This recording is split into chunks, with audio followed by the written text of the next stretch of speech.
Okay, so today we're going to talk about, we'll start talking about the colonies and how they were established. The very first colony that was successfully established in the American colonies was Jamestown in 1607. It was the first successful English colony in America, and it was founded by the Virginia Company of London. Before we get any further, we need to talk about what a company is. A joint stock company is a company backed by investors. Each investor receives a piece of the company called a share. Okay, so these men would get together and they would all pitch in money, and then they would become investors in this company. Now, the reason that they would do this is because when the colonists went over to America, it was a new place, rich with natural resources and hopefully gold. And so the colonists would go over. Whatever they found would then go back to England. The investors would receive a portion based on how much they paid in. They would receive a portion of that profit. They would also, though, suffer in any losses that the colony may have. So it was a risky investment. Now, why did England start colonies anyways? In 1492, we know that Columbus sailed the ocean blue and found the Americas. But by the 1600s, England was interested in starting colonies in America. So why? Well, it was the idea of mercantilism. A nation increases their wealth and power by establishing colonies. So this idea is, just like I said, if the colonists come over to America and they find gold, the gold is then sent back to England. Now, gold is obviously a valuable resource, and it provides wealth to the mother country, which was England. And by providing wealth, it provides power, and so England then would become a more powerful nation.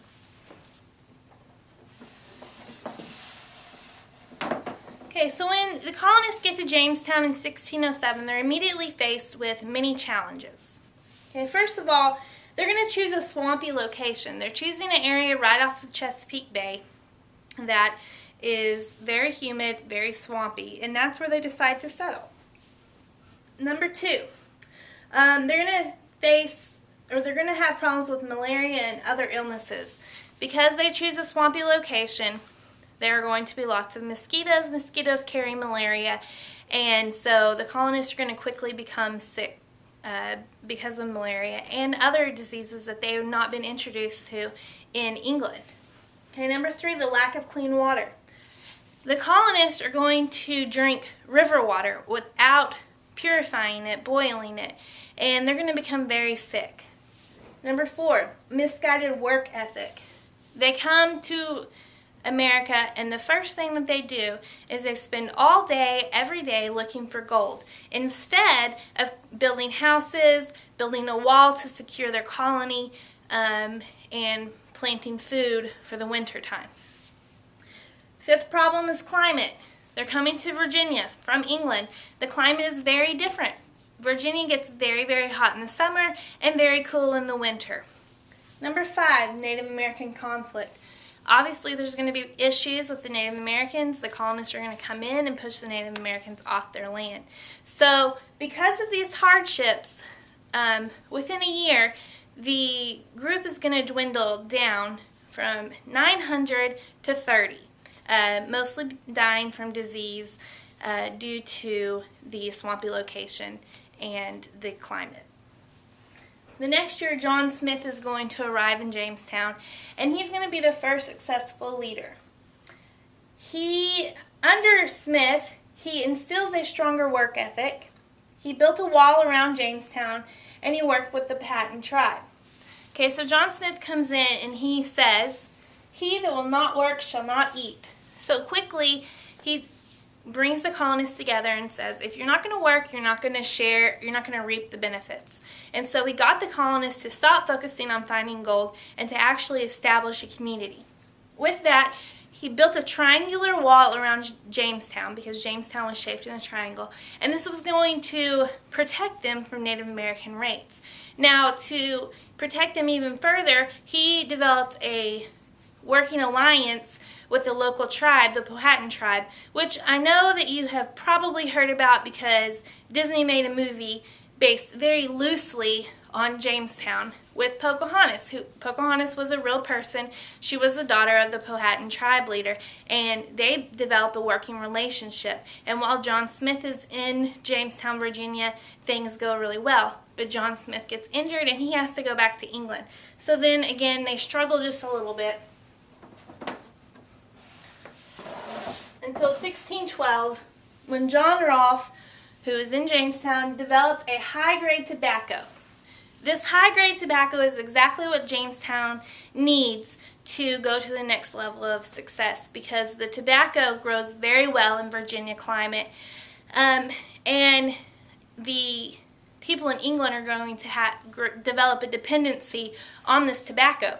So this is going to do exactly what Jamestown needs. It's going to bring them lots and lots and lots of money, and England is going to really support Jamestown because they want the tobacco. Now, with the development of this tobacco, we're going to see slave labor become a part of the American society. The first Africans are going to be brought over to Virginia to help with the growing of tobacco. We're also going to see indentured servants. Now, an indentured servant is different than a slave. An indentured servant is volunteering to work for free from 5 to 7 years in order to pay for their passage to America, provide shelter and food for them while they're there, and then hopefully give them a little piece of land when their time is up. A slave is going to work their entire life through force. In 1619, the Virginia House of Burgesses is established, and it is going to be the first representative government in the American colonies. We're going to use the Virginia House of Burgesses later on when we're establishing our branches of government to help us establish the legislative branch. All in all, by 1619, 1620, Jamestown had become a success. Virginia was now a successful colony.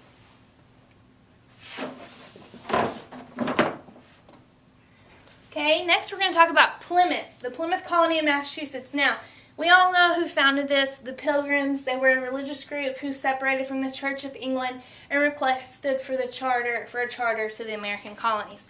A charter was a piece of paper that gave permission to a group of people to go over and establish a colony. Now, the king had given the Pilgrims permission to go to Virginia, which was already established, and live in a little piece of Virginia.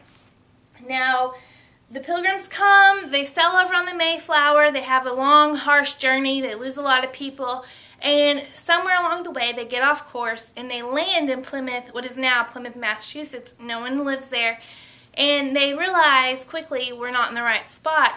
But they also realize we're not going to get back on the boat and sail all the way back down to Virginia, which is it's pretty far distance. And so they decide, you know what, we're going to stay here. But if we stay here, we need to establish a government or an orderly way to live without any laws or any rules. They were worried that it would become chaotic and they would not be successful. And so they write the Mayflower Compact in 1620.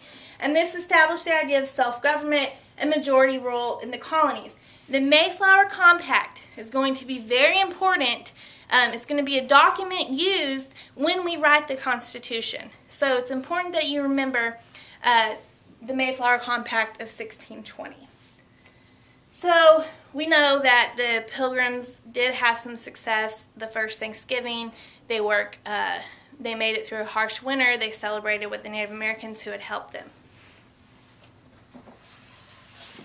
Okay, now the first group to actually be allowed or have a charter to establish Massachusetts were the Puritans. And they were a religious group who left England to escape the persecution by King James. During this time, it was called the Great Migration, when 20,000 Puritans left England to settle in New England. So 1630, the Massachusetts Bay Company establishes Massachusetts Bay Colony. So the company, much like the Virginia Company, is going to establish a colony in New England.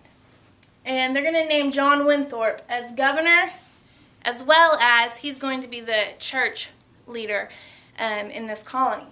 So the Puritans established what's called the New England Way, which means they believed in duty, godliness, hard work, and honesty. Now, you can say negative things about the Puritans, but one thing that you have to give them credit for is that they were extremely hard workers. And because of their hard work and diligence, their colony was extremely successful from the beginning. Yes, they did practice some very strict religious beliefs. They centered their community around the church, and they did practice some very harsh and unusual punishments. They are also the ones involved in the Salem witch trials. But what we do know is that without their hard work and dedication, the colony would have struggled much like Jamestown did.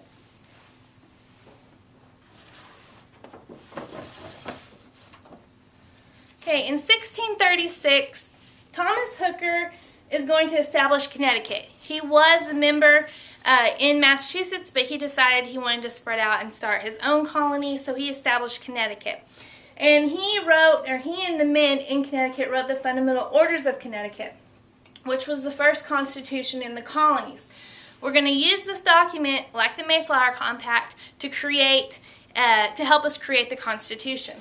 Okay, so the three things under the Fundamental Orders of Connecticut were that they extended voting rights to non-church members. That was very different than it was in Massachusetts because you had to be a member of a church to vote.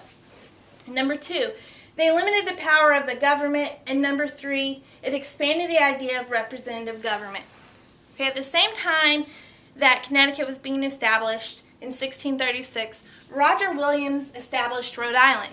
Now, the reason he established Rhode Island was that he was forced out of Massachusetts Bay for opposing the church.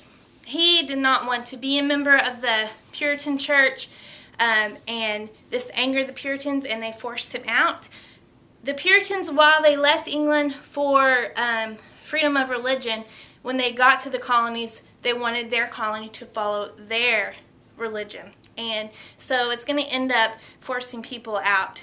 The first people forced out are going to go to Rhode Island.